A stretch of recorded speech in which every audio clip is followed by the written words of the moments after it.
वक्त की पाबंदियों से आगे बढ़कर जब कोई परिंदा आपके मुंडेर पे आकर सुरीली सदा देने लगे, कोई लाचारी, कमसिनी, मजबूरी या कोई बंदिशों के आगे की सोच रखता हो, तो आप ये मानकर चले कि कामयाबी यकीनन उसकी कदम चूमेगी। ज़िंदगी में मंजिल पाने की तलब और ईमानदारी हो तो इंसान कामयाबी की दहलीज पे पहुंच ही जाता है, और तब जाकर उसकी कामयाबी कभी ना ख़त्म होने वाली दास्तां उसे गले लगाती है और उसके माथे पे एक हसीन बोसा देती है। उसी कड़ी में आज डीडी उर्दू लेकर आया है एक नया शो, हौसलों की उड़ान।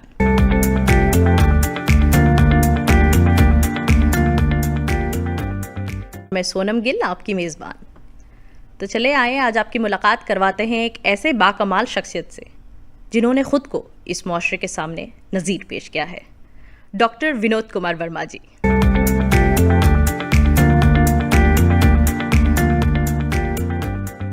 विनोद जी, आपका तहे दिल से इस्तकबाल है हमारे शो में। शुक्रिया। विनोद जी, इस वक्त आप जो है आदित्य बिरला ग्रुप में as a president of group corporate affairs में हैं।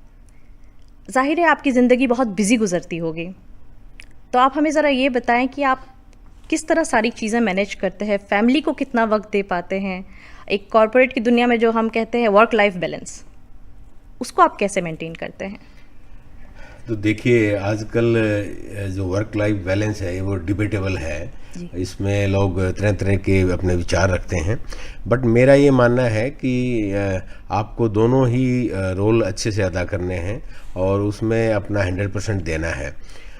ऐसा नहीं है कि अगर आप मान लो ऑफिस से आए और कोई ऐसा बटन हो जिसको आपने ऑफ कर दिया और उसके बाद से आप सब कुछ भूल गए। बट यस, इतना ज़रूर है कि आपको जो परिवार में जाने के बाद, घर पे जाने के बाद में आप अपने आप को इतना इन्वॉल्व कर रही है पूरे फैमिली के साथ में, ताकि आपको जो है अपने कार्य क्षेत्र की कोई भी चीज़ जो है याद न रहे। और ये वर्क लाइफ बैलेंस जो है ये बहुत ज़रूरी है। बिल्कुल। अगर मैं ऐसे बहुत सी शख्सियत को जानता हूँ जिन्होंने अपना प्रोफेशनल लाइफ में बहुत ऊंचाइयाँ हासिल की हैं, और अगर पर्सनल लाइफ में किसी भी तरह से कोई भी कमी रह जाती है तो मैं ये मानता हूँ कि उस ऊंचाई का, उस जो है किसी भी तरह की उपलब्धि का कोई मायने नहीं रहता है। अगर आपका एक हाथ ठीक और दूसरे हाथ में अगर आप किसी भी तरह का कमी रहे, तो उस दृष्टि से जो है वर्क लाइफ बैलेंस ज़रूरी है और हम करने में सक्षम है। वो उतनी चाह है, उतनी जज्बा रहना चाहिए कि आप जो है आप में वो लगन रहे। जैसे आप प्रोफेशनल लाइफ में अपना 100% देते हैं तो पर्सनल लाइफ में भी अपनी इन्वॉल्वमेंट बढ़ाएंगे तो ऑटोमेटिकली जो है वर्क लाइफ बैलेंस हो जाता है। ये मेरा मानना है। बहुत बहुत शुक्रिया, बहुत खूबसूरत बात आपने शेयर करी। और हम ये जानते हैं कि आप एक सक्सेसफुल इकोनॉमिस्ट हैं, पॉलिसी एडवोकेट हैं, मैनेजमेंट कोच हैं, आप क्या क्या नहीं है सर। इतने वेरिड जो आपका एक डोमेन रहा है और इतने सारे अपने ही प्रोफाइल में इतने वर्टिकल्स में आपने काम किया है, तो लोग अक्सर ये कहते हैं कि सारी चीज़ों के लिए, इतने हद तक सक्सेसफुल होने के लिए commitment is an important factor. Commitment को आप कैसे डिफाइन करते हैं? कमिटमेंट जो एक ऐसी चीज़ है जी, आपको जज्बे से आती है।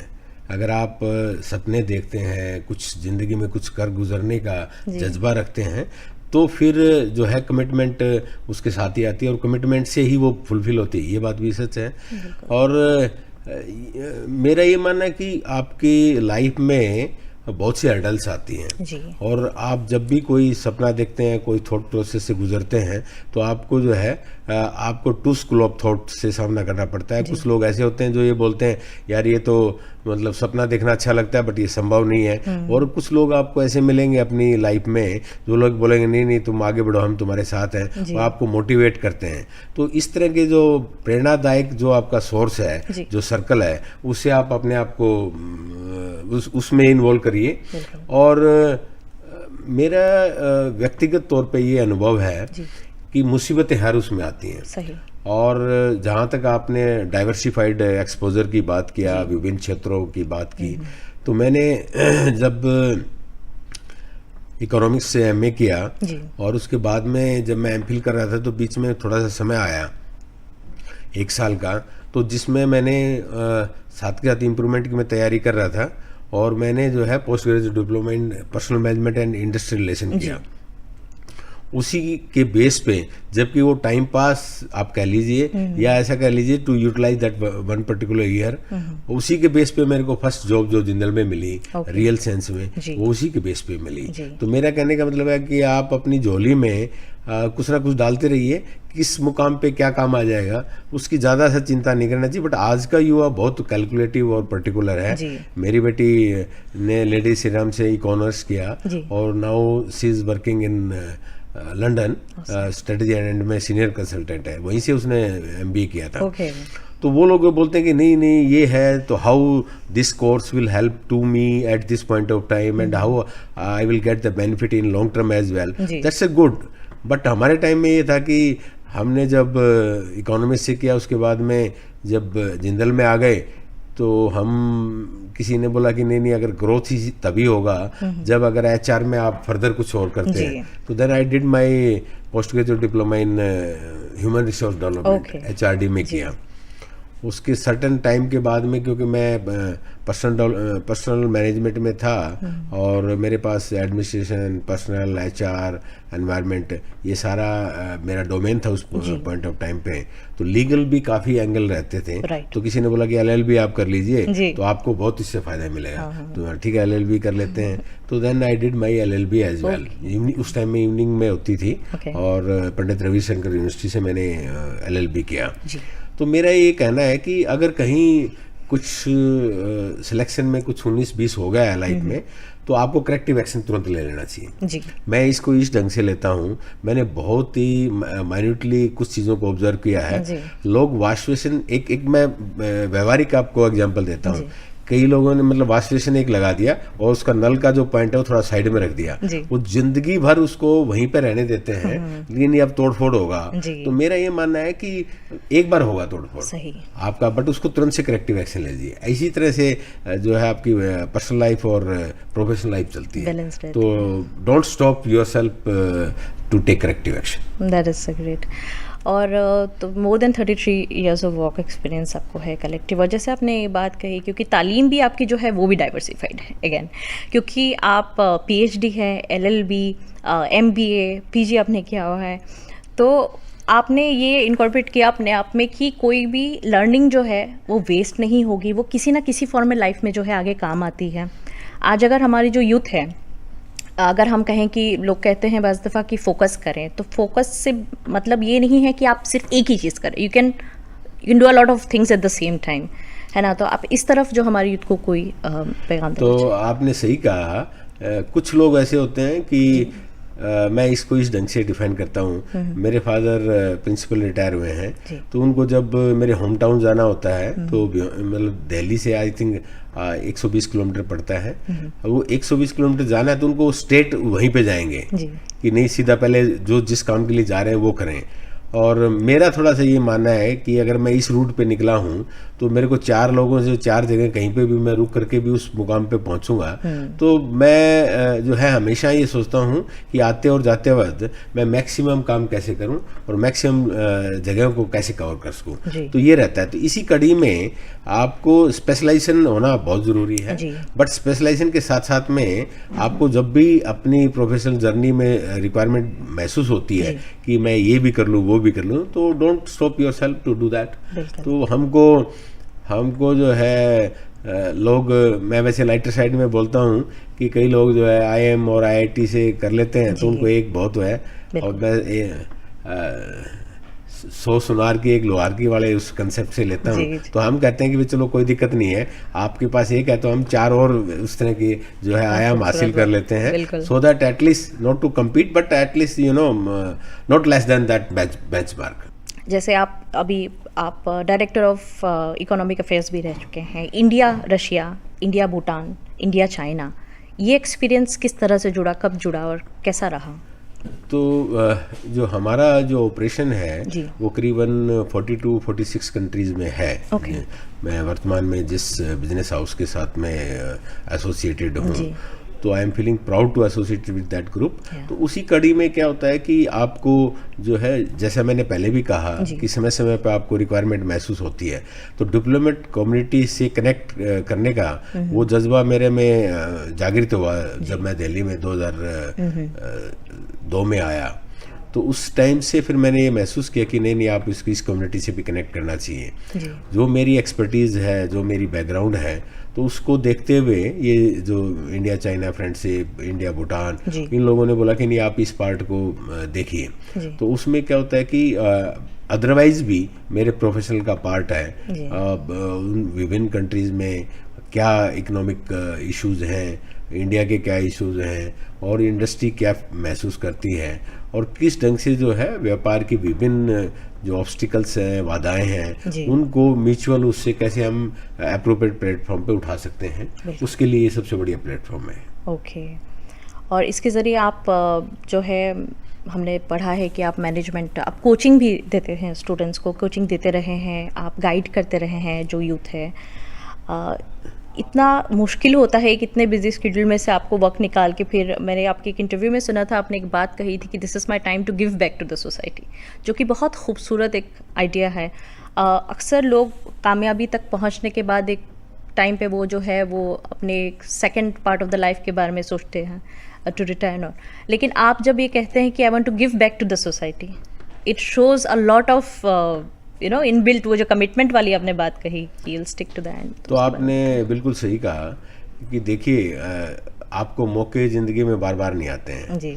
आप देखिए, जब अब मैं जिस वर्तमान में जिस पोजीशन पे काम कर रहा हूँ, तो उसमें 1-2 प्रोजेक्ट हमारे CSR के मेरे डोमेन में आए, तो उसको मैंने लीड ले करके उसमें पर्सनल टच दे करके उसको जिस तरीके से उसको अमली जामा पहनाया, और प्रोजेक्ट तो वैसे भी इम्प्लीमेंट है, उसके लिए सेपरेट टीम है, बट आप जब उसका अपना पर्सनल टच की आहुति उसमें देते हैं और एक एक इन्वॉल्वमेंट के साथ में आप गेज करते हैं अगले की ज़रूरत क्या है, उसके अकॉर्डिंगली अगर आप डिज़ाइन करके प्रोजेक्ट और उसको इम्प्लीमेंट करते हैं, तो मैं कहता हूं कि वाव की फीलिंग आती है। और जब लोग बोलते हैं नहीं साहब ये तो हमको वास्तव में, आपको कैसे पता चला कि हमको ये ज़रूरत है, तो हमने बोला कि यही तो हमारी खूबी है। तो उसमें क्या होता है कि पैसा हर कोई खर्च कर सकता है, बट अगले की रिक्वायरमेंट के हिसाब से आपके सिस्टम में क्या परमिशेबल है, उनकी रिक्वायरमेंट क्या है, अगर उसको उस ढंग से टेलर मेड प्रोजेक्ट आप देते हैं, तो मैं कहता हूं कि इसकी इफेक्टिवनेस बढ़ जाती है और लोगों में एक ऐसा मतलब फीलिंग आती है कि नहीं यार ये पार्ट तो मैंने सोचा नहीं और इस ढंग से आपने करके दिखा दिया, तो ये बहुत बड़ी बात है। तो मेरी वाइफ भी जो है वो केडी फाउंडेशन चलाती है। केडी फाउंडेशन जो है मेरी मदर के नाम से जो है एक नॉट NGO कहूँगा, बट एक मैंने संस्था भी उस सेंस से नहीं, बट एक प्लेटफॉर्म है जिसपे कुछ ना कुछ हम एक्टिविटी करते रहते हैं। और हर आदमी को जिस भी कैपेसिटी में हो, जिसकी 1 रुपये की हिम्मत है, 1 रुपया, जिसका अगर 1 रुपये की हिम्मत नहीं है, समय, धन, जो परिश्रम जो भी दान कर सकता है to build up the society, to help the society, ये हमारा सबका नैतिक दायित्व बनता है। और मैं कहता हूँ कि समय का अभाव इसमें कोई ज़्यादा आड़े नहीं आता। आपको विल पावर चाहिए, जज्बा चाहिए, वैसी आपकी इंटेंशन चाहिए, तो definitely you can do something. बिल्कुल, बहुत खूबसूरत बात है सर।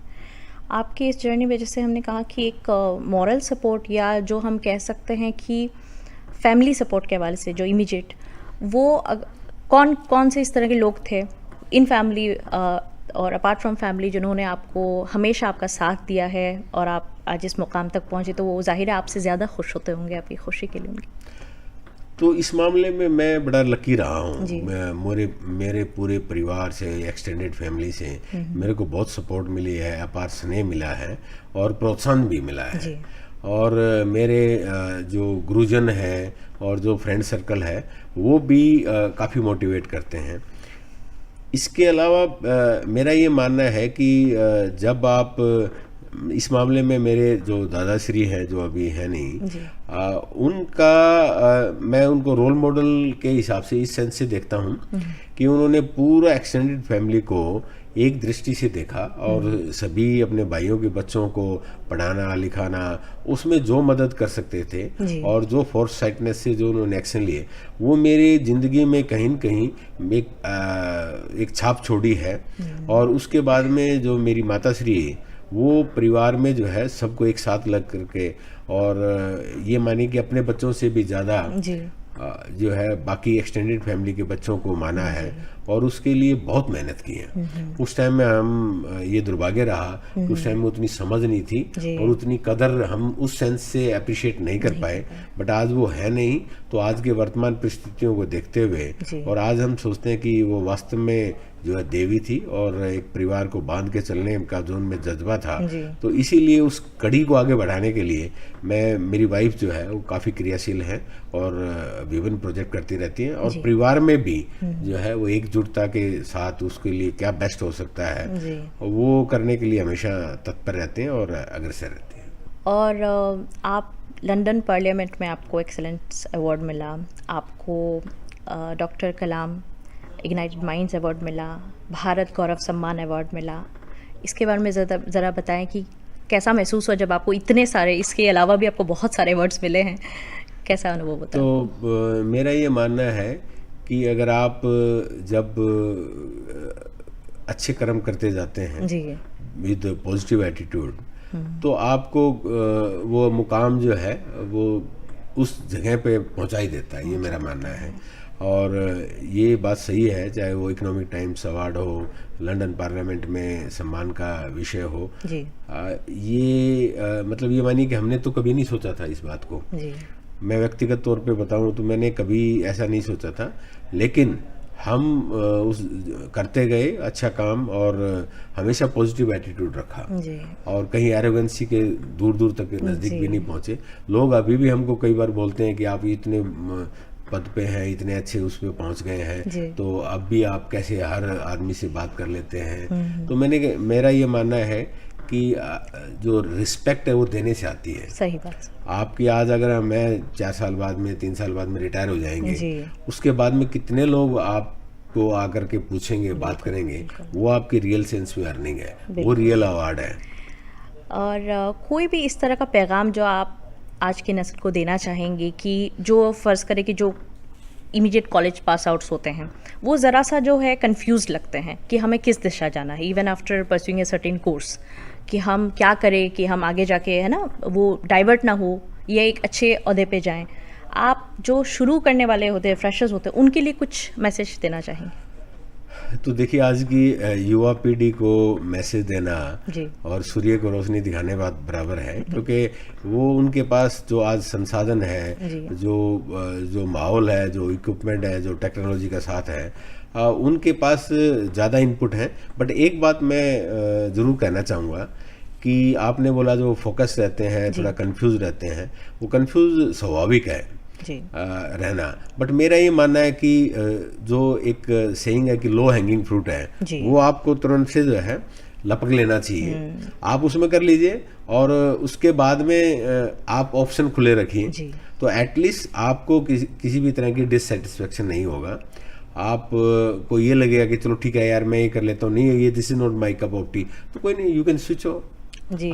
बट आप कुछ न करके कि ये तो मेरी कप ऑफ टी है नहीं और मैं जो करना चाहता हूँ उसकी अपॉर्चुनिटी अभी अवेलेबल नहीं है, तो उसमें फ्रस्ट्रेशन के दौर से गुजरने से बढ़िया ये है। मेरा ये मानना है कि जो उस टाइम में अवेलेबल है वो आप उसका शोषण और दहन करिए, आगे बढ़िए और आपको मंजिल मिलेगी। आपके इंटरेस्ट का रास्ते खुलेंगे।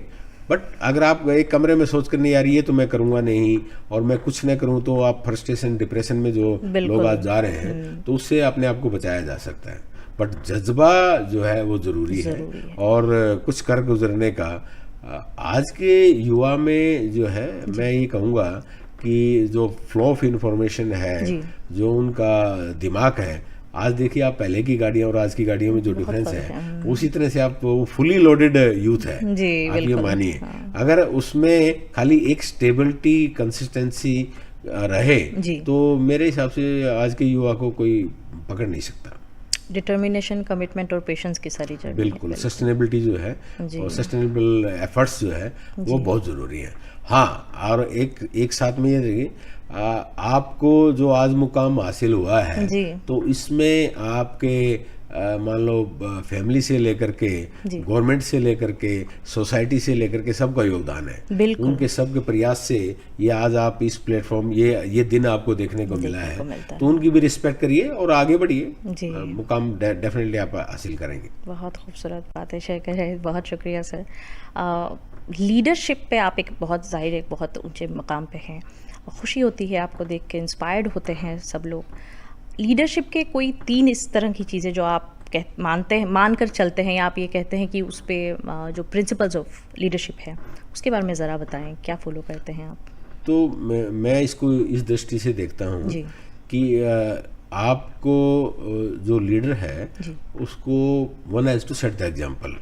लाइक वो अगर हम कहेंगे नहीं आपको चाय नहीं पीनी चाहिए और आप चाय पिए, समथिंग लाइक दैट, जो आपको लगता है कि वो सही नहीं है तो वो आप भी छोड़िए उसको। आपसे उम्मीद करते हैं लोग कि आप भी उसको फॉलो करेंगे। दूसरा जो है एक ट्रांसपेरेंसी है।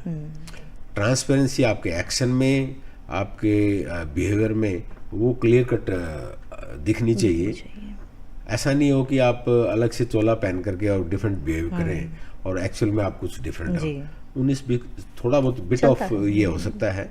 और शिक्षा में मैं ये कहता हूँ, शिक्षा और स्वास्थ्य, अगर आपको जिंदगी में कभी भी किसी भी के लिए शिक्षा की दृष्टि से आपको मदद करने का मौका मिले तो पीछे नहीं हटना चाहिए। आज के टाइम में कोई मेधावी छात्र बिना फीस के अगर आगे नहीं पढ़ पाए तो मैं कहता हूँ कि हम सब के लिए जो है ये शर्म की बात है। ऐसे ही अगर आप सक्षम है किसी को उपचार मुहैया कराने में, रेफरेंस देने में, आप ठीक है फाइनेंशियल नहीं कर सकते, अच्छे डॉक्टर के पास भेज दो, आप वहाँ पे अगर आपकी जान पहचान है तो वो मदद कर दीजिए। तो लाइकवाइज अगर आप कोई बच्चा है, मेरा ये कहना है कि सपोज करो अगर मान लो किसी का बच्चा नहीं पढ़ पाता है और वो सक्षम है, लोग ऐसे भी हैं कि आप मेरे को बताइए कहाँ पे क्या पैसा देना है, मैं वो सब कुछ करने के तैयार हूँ। तो मैं उनको यही बोलता हूँ कि भाई साहब जो नीडी आदमी है, अगर किसी का बच्चा गरीब है, वो पढ़ नहीं पा रहा है, उसको 2-4 को मदद कर दीजिए, वो दुआएं अपने आप आपके बच्चे के लिए काम करेंगे।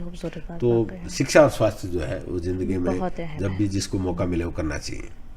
कोई अच्छा काम करने के लिए मौका की तलाश करने की ज़रूरत नहीं, जैसे ही मिल जाए उसको कर लीजिए, टालना नहीं चाहिए। और मौके जो है बार बार नहीं आते हैं। आपके हाथ में जो है वो आज आप कर दीजिए, कल का इंतजार मत करिए कि मैं कल होगा तो ये इसका तो मैं बाद में कर दूंगा। आप आज है तो आप कर दीजिए, don't wait for tomorrow. Corporate life में कोई भी ऐसा टाइम जो आपको ऐसा लगा हो कि काश में से कुछ बेहतर कर सकता है, या ज़रा सा डिफ़िकल्ट टाइम ऐसा गुजरा हो कुछ? तो मैं इसको इस दृष्टि से देखता हूँ कि इनिशियली जब मैंने एमफिल इकोनॉमिक्स किया और एमए इकोनॉमिक्स करने के बाद में मेरे को टीचिंग में जो है जाने का एक मौका था, क्योंकि मेरे फादर भी प्रिंसिपल रिटायर हुए हैं, तो वो थोड़ा ज़्यादा स्कोप बनता था और एक अगेंस्ट लीव का एक अपॉर्चुनिटी मिली थी। तो मैंने जब मेरे फादर से डिस्कस किया तो उसने बोला कि अगर तुमको इजी सी लाइफ चाहिए तो तुम टीचिंग ज्वाइन कर सकते हो, 2 पीरियड लिए अपना ठीक आने के बाद में आप सो गए आराम से, तो आप उसमें कर सकते हो। अगर आपको ज़िंदगी में कुछ करना है, चैलेंज एक्सेप्ट करना है, तो आपको जो है फिर कोई दूसरा रास्ता अडॉप्ट करना चाहिए। एक बहुत ही शुक्रगुजारी का एटीट्यूड आप में नज़र आता है आपकी बातों में। आप बहुत ज़्यादा पॉजिटिव माइंडसेट है, आप बिलीव करते हैं कि माइंडसेट इज़ एवरीथिंग। आप इसी से गवर्न करते हैं अपनी ज़िंदगी के तमाम डिसीजन, चाहे वो पर्सनल फ्रंट पे हो या प्रोफेशनल। तो आपने ये बिल्कुल सही कहा कि जो सारे डिसीजन इसी से गवर्न करते हैं। आपका जो पॉजिटिव एटीट्यूड है वो जो है बहुत मायने रखता है। आपको काफ़ी set of different type of लोग मिलेंगे जो आपको ये कहेंगे नहीं यार इससे क्या होता है, कुछ नहीं है, अपना ध्यान दो, अपना ये करो। आपको जो अंदर आत्मा की आवाज़ है उस पर चलना चाहिए, और हमेशा जो आत्मा की आवाज़ है वो मैं ये मानता हूँ कि कभी भी आपको गलत सलाह देगी नहीं। जैसे वो कहते हैं आकाशवाणी हुई है, तो वो अंदर की जो इनर कॉन्शियस जो है वो आपको हमेशा अच्छी बात सही रास्ता दिखाते हैं, और उसी पे लगे रहो आप, आपको कामयाबी हासिल होगी। बहुत खुशी हुई आपकी सारी बातें सुन के। विनोद जी, ये भी बताएं कि अपार्ट फ्रॉम वर्क लाइफ आपके और कौन कौन से शौक है, क्या पैशन है आपका? तो मैं तो ये कहूँगा कि शौक और 2-3 चीज़ों का एडिक्शन है लोगों में। एक हमको पहनने का और घूमने का, 2 चीज़ का बड़ा शौक है। और बट अपने आप को संतुष्टि देने के लिए हम सोचते हैं कि लोगों में कई तरह के ऐब होते हैं, कम से कम ये तो अपने पार्ट ऑफ लाइफ भी है। बिल्कुल।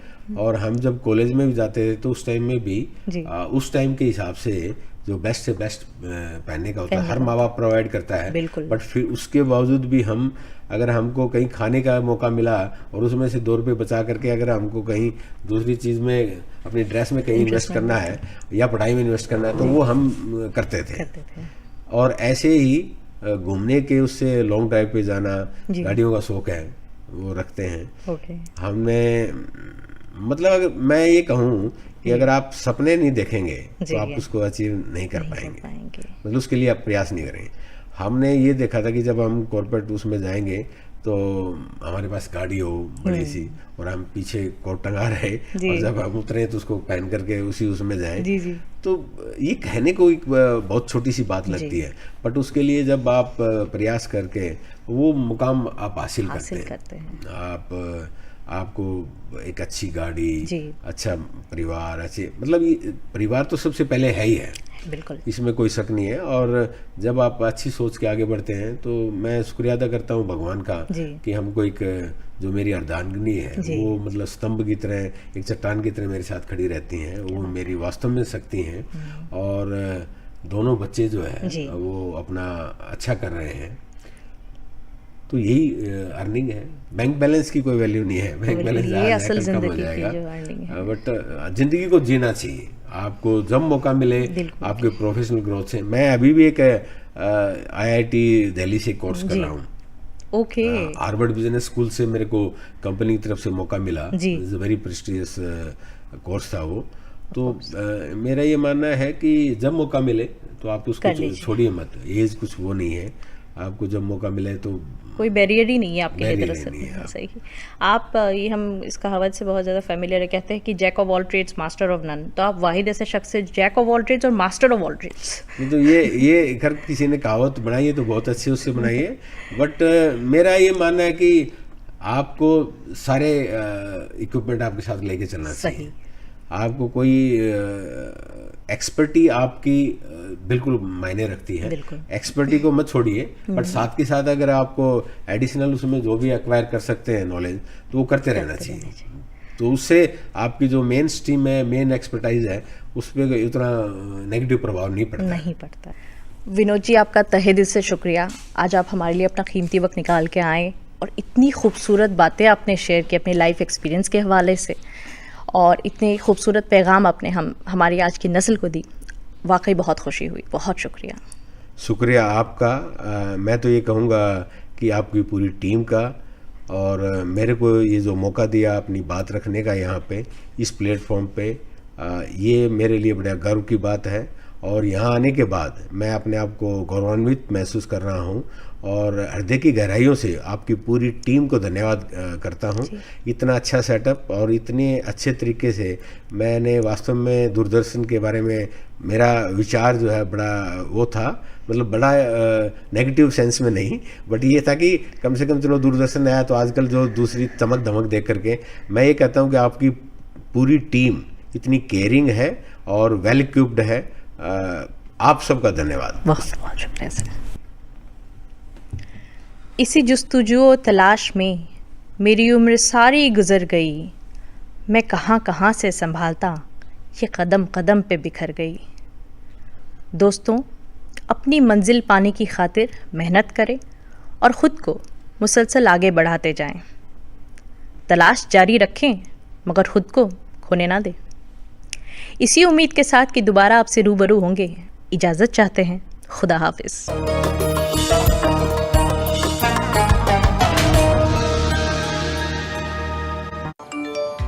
कम